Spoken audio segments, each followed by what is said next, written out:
teman-teman semua, perkenalkan saya Fatih Karna Khairnisa dengan NIM 2012300448. Video ini saya buat untuk memenuhi tugas ujian akhir semester pada mata kuliah Psikologi Pendidikan, di mana hari ini saya akan memaparkan materi tentang perkembangan sosio-emosional anak, sebuah aspek yang sangat penting dalam membentuk pribadi yang seimbang sejak dini. Lalu, apa itu perkembangan sosio-emosional?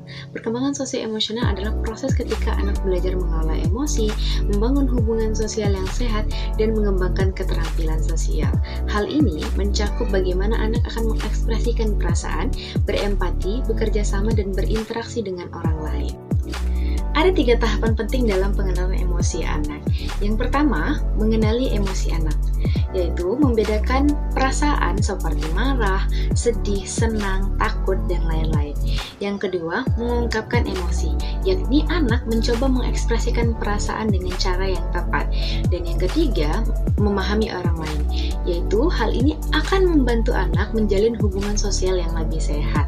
Lalu, apakah lingkungan mempengaruhi terhadap emosi anak? Lingkungan sangat mempengaruhi perkembangan sosio-emosional anak. Keluarga, terutama orang tua, memiliki peran utama.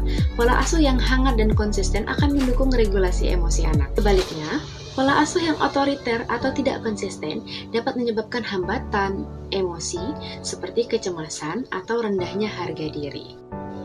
Selanjutnya, ada 3 aspek penting yang berkembang bersama sosio-emosional anak. Yang pertama adalah identitas, yaitu hal yang mencakup nilai, keyakinan, dan tujuan hidup seorang anak. Yang kedua, harga diri, yaitu bagaimana anak akan menilai dirinya sendiri dan merasa bernilai ataupun berharga.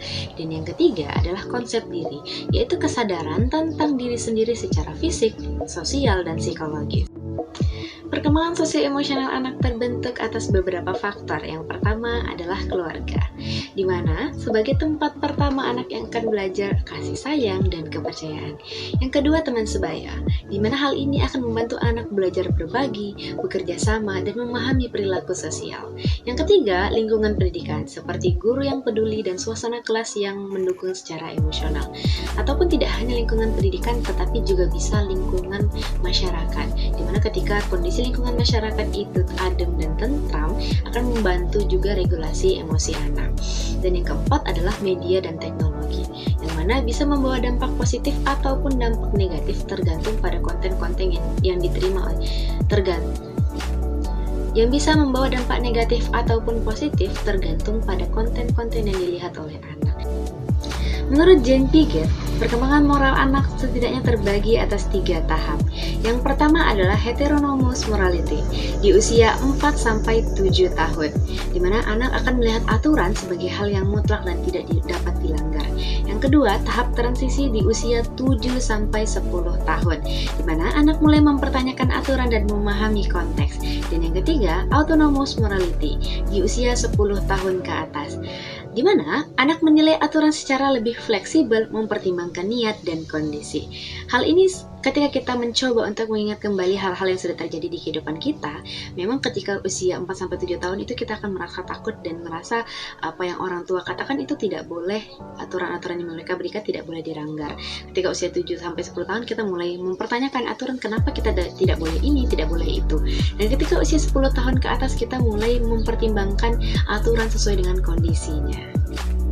Ketika perkembangan sosio-emosional anak berjalan dengan baik, hasilnya akan berdampak sangat besar. Anak akan tumbuh menjadi pribadi yang seimbang secara emosional dan sosial. Anak akan mampu membangun hubungan yang positif dengan orang lain, dan anak akan memiliki kontrol diri yang baik dan mampu berperilaku etis. Kesimpulannya adalah, pemahaman dan dukungan yang tepat terhadap perkembangan sosio-emosional anak akan membantu pribadi yang utuh dan positif bagi dirinya sendiri, keluarga, masyarakat, dan teman-temannya. Demikianlah yang dapat saya sampaikan. Terima kasih atas segala perhatian. Saya berharap apa yang saya berikan bisa dapat memberikan manfaat kepada kita semua. Mohon maaf atas segala kesalahan. Saya akhiri. Wassalamualaikum warahmatullahi wabarakatuh.